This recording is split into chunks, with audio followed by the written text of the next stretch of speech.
تحت رعاية وزارة الشباب والرياضة تعاونا مع قطاع التعليم الفني بوزارة التربية والتعليم،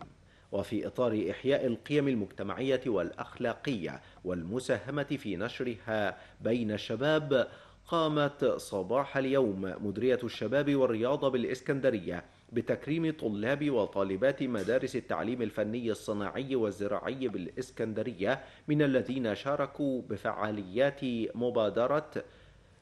بلدنا هتتغير بينا.